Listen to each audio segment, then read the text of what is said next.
Gym part 1. Finish. Unfortunately, kung kailan ako haba oras ko mag-gym, doon iisang itlog lang ang naalmusal ko. Siyempre, nagmamadali. At hindi ako nakapagluto kagabi ng iaalmusal. Alam niyo ba nagluluto ako sa gabi? Nang iaalmusal ko. Yap. Siyempre, ihahapunan ko na rin yan. Sa gabi pala niluluto ko. Kasi nga sa umaga, gigising. Pag ginising ako ni teacher, kailangan style bombero. Kasi gigisingin niya ako, ligo na siya, bihis na siya, nagme-makeup na lang, which is mabilis lang din.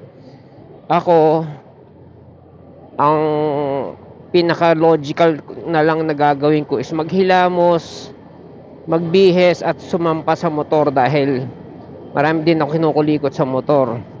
Bunutin yung charger, suot ng helmet, lahat, i-connect helmet, ganun. Marami kinukulikot sa motor. So, electric. Wala.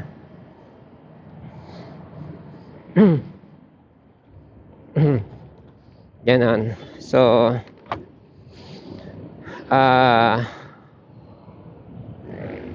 yan. So, ang pinaka-logical lang na gawin ko is yun na nga, maghilamos na diretso na. Wala nang ligo-ligo. Sa gabi na ako naliligo. Pag di ako naligo sa gabi, pasensya, sorry. Bihis ka lang, tapos alis na. Tapos sampa na sa motor, gano'n. Ngayon, natuloy yung kwento ko. Nawala tuloy ako. Ngayon, ayun. So, hindi ako nakapagluto kagabi kasi nanood kami ng Netflix, yung Hard to Kill by Steven Seagal. 34 years na pala yun po. Naging idol ko yun si Steven Seagal. Nag-aral ako ng Aikido dahil sa kanya, sa movie niya. Ay Aikido na pinag-aralan ko, yung Philippine Combat Aikido dati na naging taekwondo by Gabileño. Yun, nag-black belt ako doon.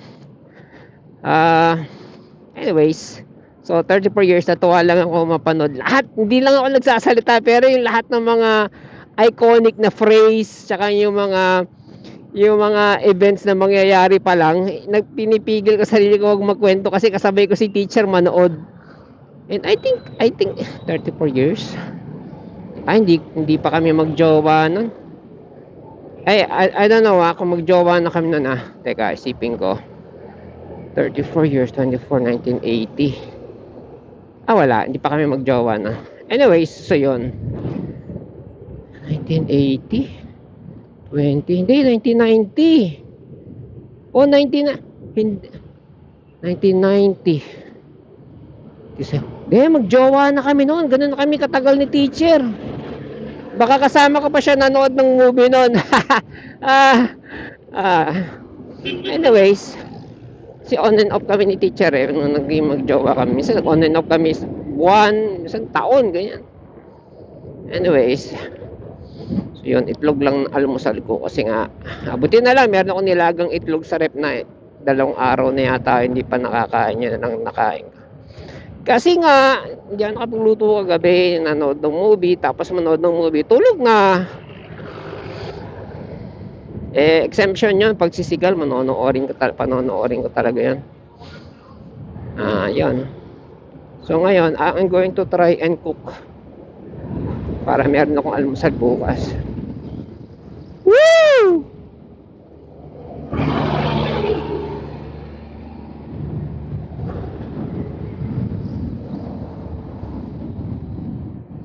Katakot mag-corner. Ang pag-aralan natin yung cornering niya. Hanapin ko pala yung nipad ko. Kadarder yan, kadarder.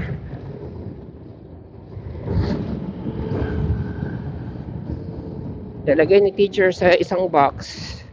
Pero yung box na yon parang na-expose sa labas.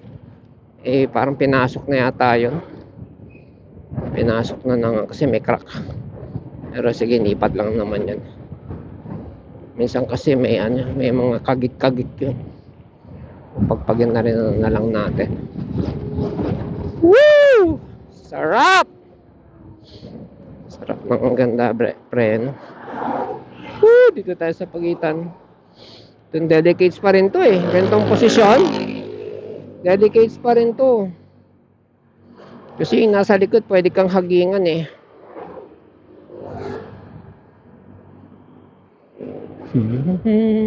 Dun dun dun dun dun dun. Ah! Kamot si Fre.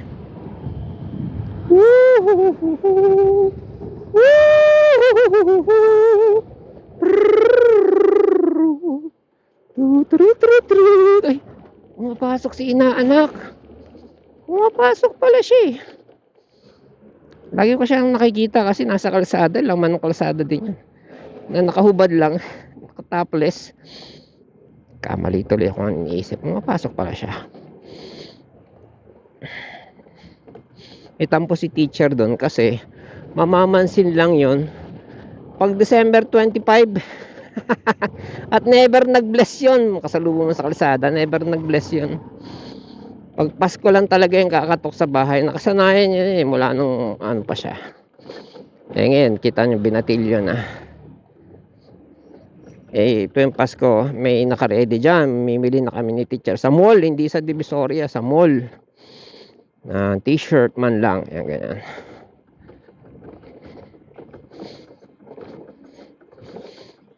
Ayun.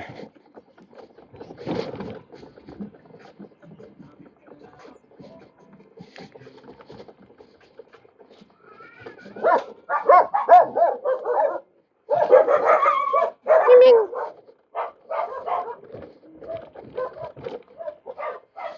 Uy! Bakit bukas yung gate? Sino sila? Yung aso. Nag-away?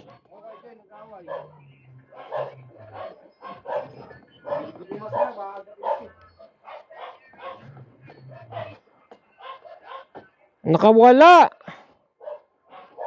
Iregla kasi tong babae. Libre labas to ngayon. Oh, pasok. Ito yung may regla eh. Pasok. Oh, anong gagawin mo ngayon dito? Pasok. Naku, nagkagulong halaman oh. Oh, nagsawa na kayo sa away. Sawa na. Oh, away pa.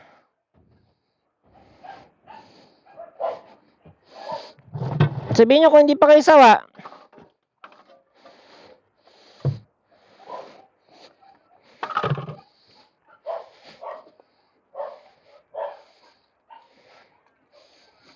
Matagal yung away nila?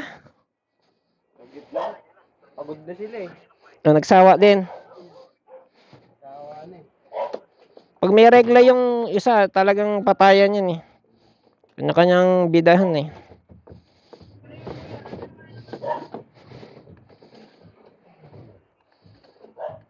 Lo? Ay. Kuha ka na. Nakatakas. Grabe namang hukay yan. Apan, lalim. Lalim ng hukay mo ah.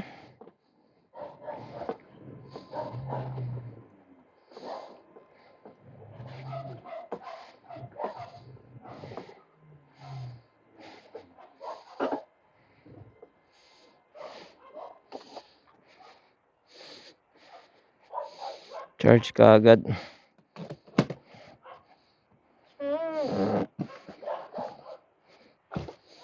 Charge ka agad para masundo si teacher.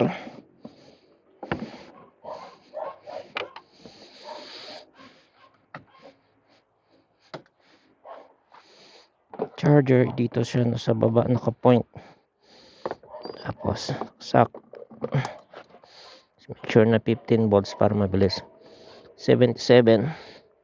Okay. So, okay na kayo. Anak ko, may dugo, oh. May dugo, si Kolokoy.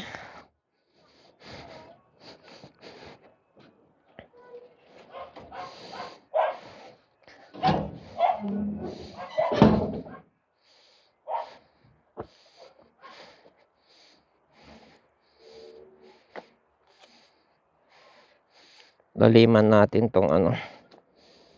Para hindi mapuwersa yung gate papalabas. Mababaw na kasi ito, may lupa na eh.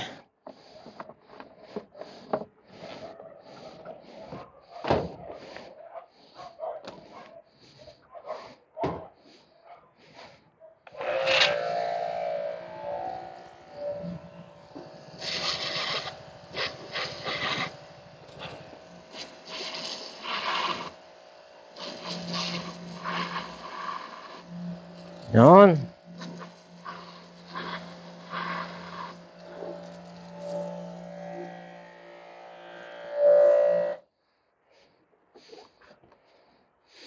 Okay, goods na yan. See you later.